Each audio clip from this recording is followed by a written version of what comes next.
Good morning, dear students. Today in this class we are going to discuss about interpreters. In the previous lecture we had discussed about compilers. We had seen how as a language processor a compiler compiles a program, changes it into object code and then further into executable machine code, and then the computer gives you the result.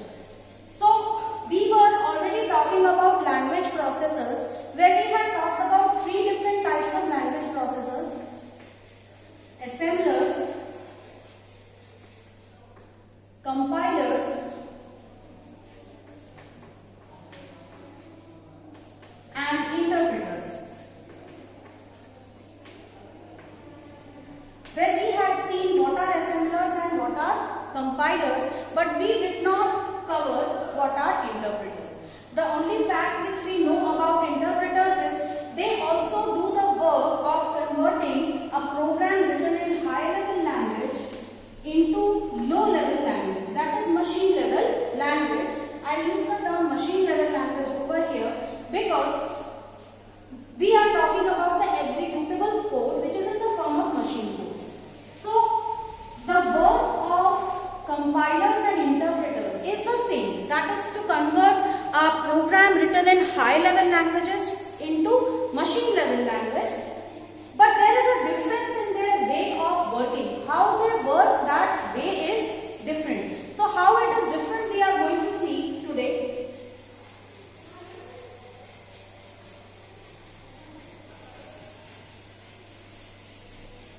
As we had seen earlier about compilers, compilers follow a series of steps. Number one is they read the program in the entire book.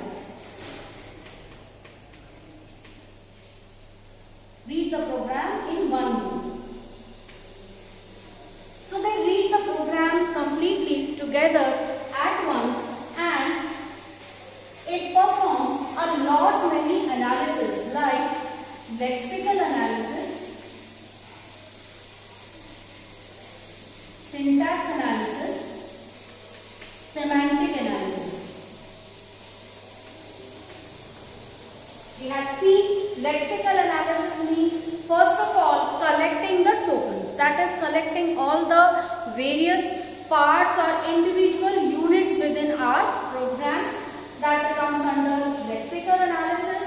Then we see the syntax, that is checking the syntax. When I talk about syntax, it is very clear that syntax refers to the grammatical rules of the language, the grammar of the language. Okay. So when we talk about syntax, it refers to the grammar of a language. Every language has its own set of rules and regulations. So syntax analysis means checking the syntax, checking the grammar of the language. And when I say checking the grammar of the language, it means many people while writing programs, they perform many mistakes, they commit mistakes. For example, it could be like, I have written a Python program, A equals B, and there are two different variables. When I write A equals B, it means the value of B gets assigned to A.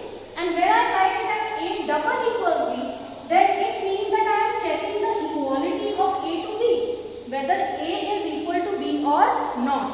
Understood? So, syntax analysis means checking the syntax. Somebody is trying to assign a value, and in case of this, we have used a double equal to sign. That will be considered as an error. Talking about syntax error, this error which I was talking about, this is not exactly a syntax error. This can be a logical error, because according to the rules of the language, the statement is absolutely correct. Okay. So, now, because Python doesn't have a lot many constraints, the statements within Python are very simple. So I give you an example with the C language. This is one declaration statement of a C language, where you can see int, which refers to the data type of the variable. There is a white space in between. Then the variable name, which is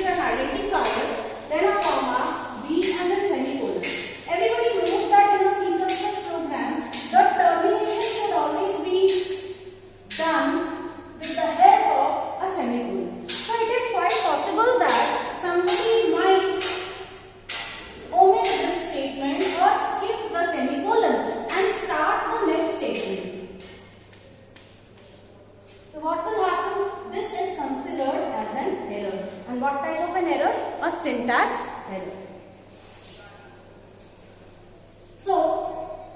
So we see that a compiler does all this. It checks the syntax, semantics of the language, and finally it performs a series of operations which is divided into a number of phases. It generates the assembly code, and then that assembly code is again converted into object code or machine code by your assembler, and finally what we get is a complete program, a very inflated large program, which is your executable file. So let's come to the topic, that is interpreters.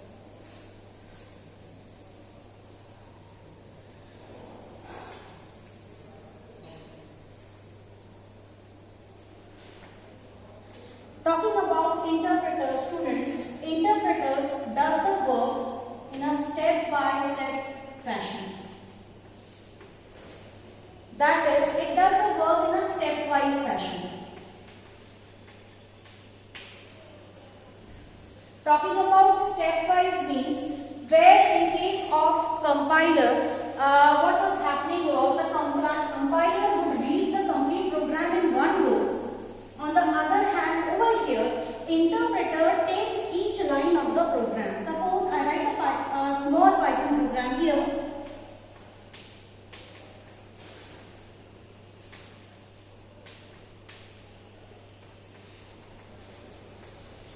This is a small Python program, a very basic Python program, which is for addition of two numbers. Okay. So when I take this small Python program, what happens is we have some statements over here, a equals 5 and b equals 6. Then we have c equals a plus b, print c. So we have these statements. So what the interpreter does is, it takes each statement. It performs all the functions of a compiler on that. That is, it first checks the first statement for errors. If there are any errors, for example, if somebody has used a plus sign, usually on a keyboard, you might have seen that plus and equal to are there on the same key. So it is quite possible that somebody pressed shift key and keyed in what plus sign over here. So this will be considered as an error.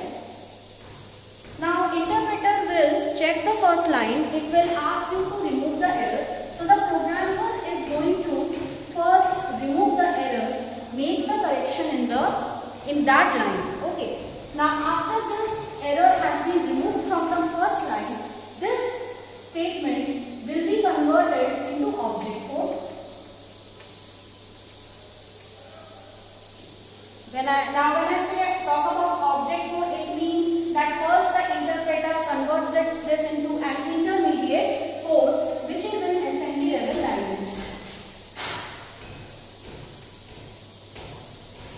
Now from assembly level language, it goes into the assembler.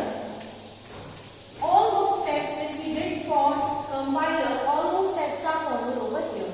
Goes into the assembler, then assembler converts this into an object code which is in the form of simple machine code. What assembler does is, we know that assembly language is made up of mnemonics.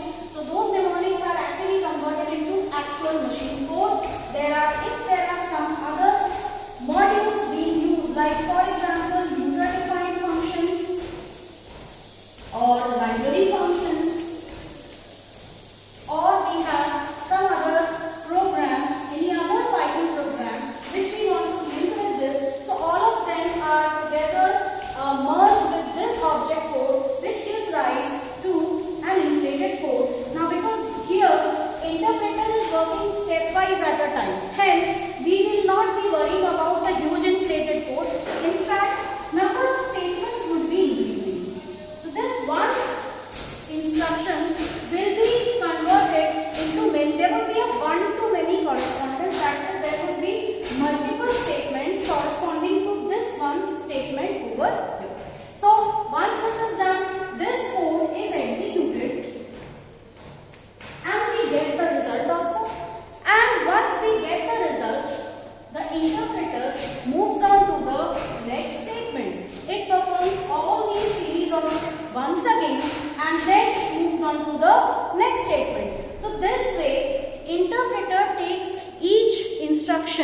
at a time. It takes one instruction at a time. It converts this, prompts the user to remove the error. It converts it into object code. It executes the machine code, gives us the result, and moves on to the next statement. Now here we need to consider certain differences of interpreter from the compiler. How interpreter is different from the compiler. This is an important question with respect to your exam also. So we will see how interpreter is different from a compiler. I am going to create two demarcations over here, compiler and interpreter.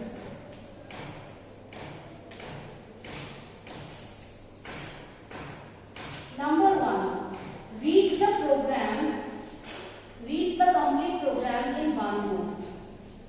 Compiler will read the complete program in one go, whereas interpreter will read the program stepwise. That is one instruction at a time. Interpreter will only take the whole program not in one go but one instruction at a time. Now, once program is compiled, can be reused. If you have compiled your program, if your programming language is a compiler based programming language, if you have compiled the program once and you have not made any significant changes in the source code of the program, then what can be done? Your program stays there, the object code is already created, the executable code is already created. Later on, when you need to run your program once again, you will not be performing all these steps of compilation. Okay, you will be simply executing the exe file which was generated and you will get the answer. Got it? So this is one of the very best features of compilers until and unless you have made any changes. If you make changes in your program, obviously it is quite understood that you have to again execute your program after performing all the steps of compilation. Okay, so compilation is necessary only when you are making changes in your program. But if you have not made any changes, compilation will not take time. It would not repeat all its steps again. Coming to interpreter, you have to repeat this again and again. Once you interpret the program, once you use the interpreter to execute the program, next time whether you make changes, irrespective of whether you make changes or not in your program, you have to repeat all the steps, because there is no object code which is generated and saved permanently. In case of compilation, the object code is getting saved. The exe file gets saved. Why? If you check any C program, normally if I name the program as hello, first we get hello.c. Then in my previous lecture I had already told you how you get hello.i, which is the expanded form. Then you get hello.s, which is your assembly language code. Then you get hello.o, which is your object code, and then you get hello.exe, which is your executable code. So you get a series of such files which are saved on your hard disk, right? And because of this, it takes up more space also. It takes up more space. Okay. Whereas in case of interpreters, these files are not saved, so less space is occupied. All these are being done, every instruction is being converted, but nothing is saved anywhere. Okay, so that is why it takes up less space on your hard disk. But this will take more memory. Why? Because always every time you run the program, you need your interpreter in the memory. But here, if you just run the exe file, provided you have not made any changes into your program, what will happen? The compiler